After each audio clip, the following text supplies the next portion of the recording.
बिस्मिल्लाहिर्रहमानिर्रहीम। आज हम ये 11 चैप्टर के थ्योरम्स को डिस्कस करेंगे। अभी तक हम 10 चैप्टर्स के 4 थ्योरम्स को डिस्कस कर चुके हैं, तो इसका थ्योरम डिस्कस करने पहले थोड़ा इसका देख लेते हैं। इसकी थोड़ी सी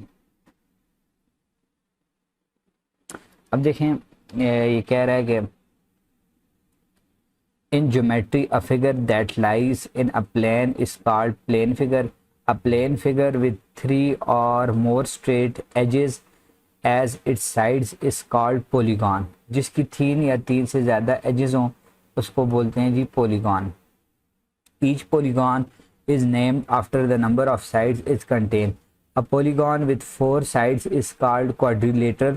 A parallelogram is a quadrilateral in which opposite sides are parallel. A rhombus is a quadrilateral in which all sides are congruent. A rectangle is a quadrilateral in which all the angles are congruent. A square is a quadrilateral in which all sides are congruent and all angles are congruent. From the definition, it follows that in fact rectangle, rhombus and square are parallelograms. ठीक है, तो इन सारी जो है वो parallelograms हैं. A parallelogram is a quadrilateral with both pairs of opposite sides parallel. The term parallelogram the PQRS can be written as PQRS. In PQRS, PQ is parallel to RS, PQ is parallel to RS, and QR is parallel to PS by definition. The theorem below describes the properties of parallelogram. ठीक है, इन parallelogram theorem है हमारे पास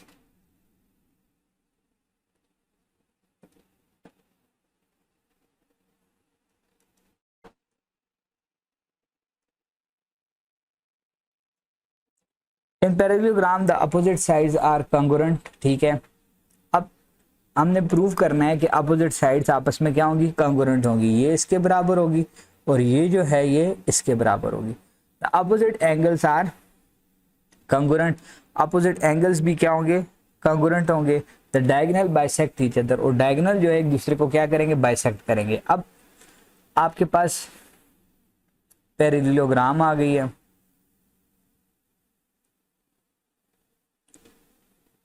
ठीक है,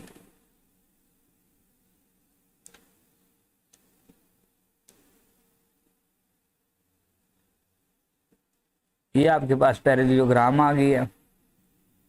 ठीक है, इसको नाम दे दें आप.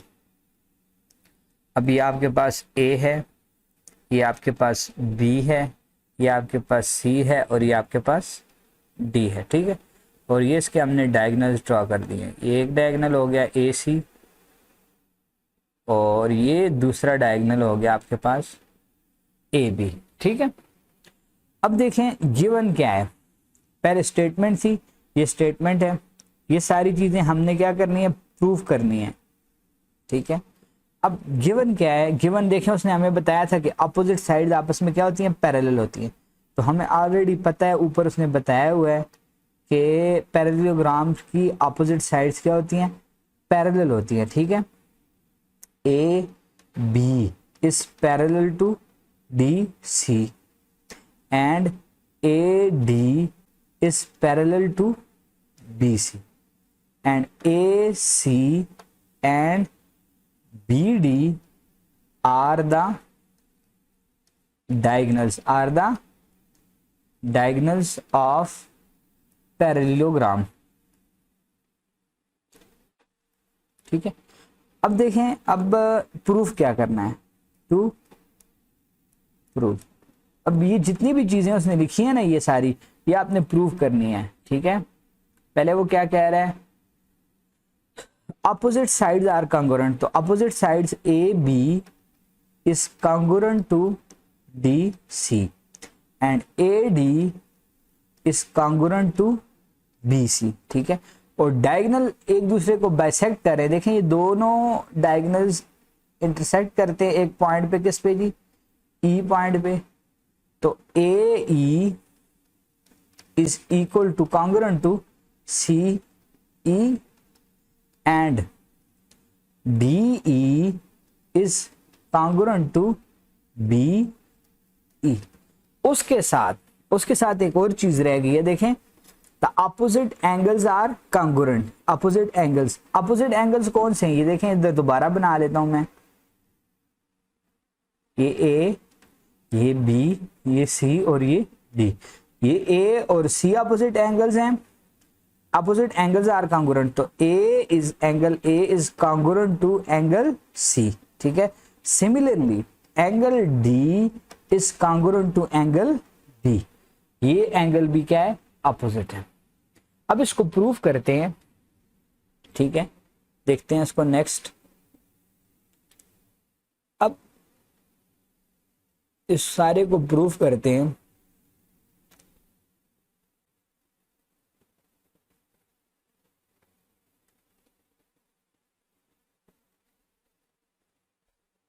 डायग्राम दोबारा बना लेते हैं।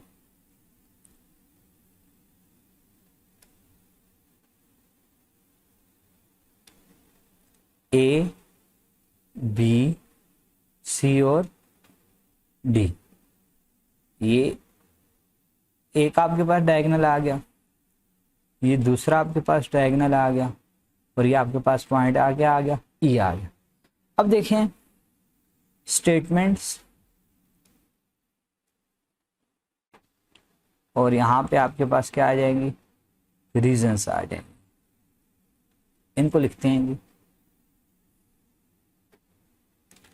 अब देखें A B is parallel to D C and A C intersects them, ठीक है। अब देखें, अब ये आपके पास डी सी है और ये आपके पास ए बी है, ठीक, और ये लाइन जो है ये क्या है, ये ए सी इसका क्या है, डायगोनल है, ठीक है। अब देखते हैं इसने एंगल्स कैसे बनाए, किधर किधर कौन कौन से लिखे हैं। अब देखें 1 2 3 और 4, 1 4 2 और 3, ये इधर एंगल 1 बनेगा, इधर एंगल 2 बनेगा। सिमिलरली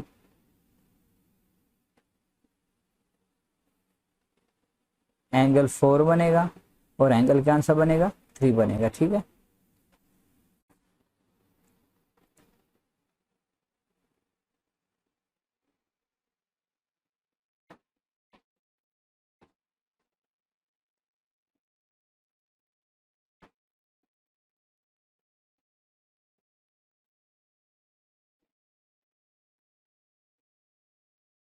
अब देखें जी, ये बात, इधर ये एंगल 1 बनेगा, इधर एंगल 2 बनेगा, इधर 3, इधर 4। अब देखें, अब दो लाइनें आपस में क्या हो, पैरेलल हो, और एक लाइन उसको इन तरह इंटरसेक्ट करें, तो ये जो इधर एंगल एक बनता है, ये लेट्स सपोज ये अगर 1 है और ये 2 है, तो हमें पता है कि ये और ये क्या है, ये आपस में बराबर होंगे। अगर दो लाइनें पैरेलल हैं और एक लाइन उसको इस तरह इंटरसेक्ट कर रही है, तो उसमें ये जो पेयर बनेगा ना 1 और 2 का, ये क्या होंगे, अल्टरनेट एंगल्स होंगे। तो angle 1 is congruent to angle 2, ये क्या है जी, अल्टरनेट एंगल्स, अल्टरनेट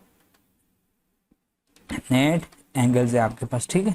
सिमिलरली ये जो आपके पास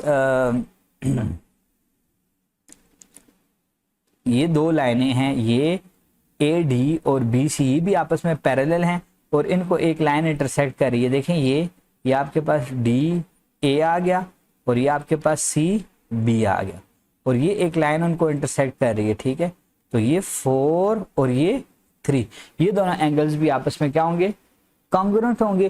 क्यों, क्योंकि ये अल्टरनेट एंगल्स हैं। तो angle 3 is congruent to angle 4, इसका भी रीजन यही है, ये क्या है, अल्टरनेट एंगल्स हैं, ठीक है। अब ये कॉन्ग्रुएंसी लेगा, 1-to-1 कोरेस्पॉन्डेंस लेगा इन ट्रायंगल ए बी सी और ट्रायंगल सी डी ए। अब देखें किस किस में एक कंग्रेंसी दे रहा है, ए बी सी, ये आपके पास ये ए बी और ये ए बी ये सी, एक ये ट्रायंगल हो गई, ठीक है। और दूसरी ट्रायंगल ए डी और सी, ये आपके पास दो ट्रायंगल हो गए, ठीक है। अब इसमें आसान है, ए सी इज कॉन्ग्रुएंट टू ए सी, क्यों? क्योंकि दोनों में क्या है, कॉमन है, दोनों में क्या है, कॉमन है, इसमें रीजन लिखा हुआ है। उसके बाद ये एंगल 1 किसके बराबर है, एंगल 2 के, ये आप प्रूफ कर चुके हैं। और एंगल 3 जो है वो किसके बराबर है, एंगल 4 के, ये भी आप क्या कर चुके हैं, प्रूफ कर चुके हैं, ये भी आप क्या कर चुके हैं, प्रूफ कर चुके हैं। तो एक साइड और दो एंगल जब एक ट्रायंगल के दूसरे ट्रायंगल के बराबर होंगे तो वो ट्रायंगल्स आपस में क्या होंगी, कॉन्ग्रुएंट होंगी। A B C is congruent to triangle C D A, ठीक है। क्या चीज है कि angle side angle is congruent to angle side angle, ठीक है। एक एंगल इसका इसके बराबर है, एक एंगल इसका इसके बराबर है, दो एंगल बराबर हो गए और एक क्या हो गई, साइड बराबर हो गई। अब जब ये ट्रायंगल्स कॉन्ग्रुएंट हो गई तो इनकी बाकी कॉरेस्पॉन्डिंग साइड्स भी आपस में क्या होंगी, बराबर होंगी। बाकी कॉरेस्पॉन्डिंग साइड ये किसके बराबर होगी, ए बी किसके बराबर होगी, डी सी के बराबर होगी, और ए डी किसके बराबर होगी, बी सी के बराबर होगी, ठीक है। तो अदर कॉरेस्पॉन्डिंग साइड्स भी इसकी क्या होंगी, बराबर होंगी। तो ए बी आपके पास कॉन्ग्रुएंट आ गई डी सी के, corresponding sides of congruent triangle. इसी तरह बी सी जो है वो आपके पास बराबर आ गई है ए डी की, तो corresponding sides of a congruent triangle side, ठीक है। Also angle B is equal to angle D. तो अब देखें ये एंगल डी एंगल, ये कॉरेस्पॉन्डिंग एंगल्स हैं, ठीक है।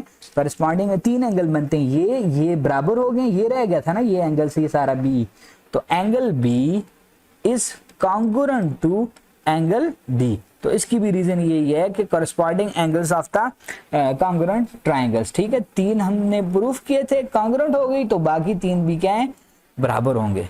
इतनी सी बात आपको समझ आ गई है। अब देखिए ये जो दो इक्वेशंस हैं, ये दो इक्वेशंस हैं, इन दोनों को वो ऐड करेगा, ठीक है।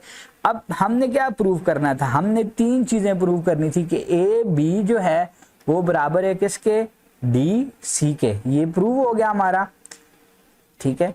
उसके बाद हमने दूसरी चीज क्या प्रूव करनी थी कि ए डी जो है वो कॉन्ग्रुएंट है किसके, बी सी के, ये भी आपका क्या हो गया, प्रूव हो गया, ठीक है।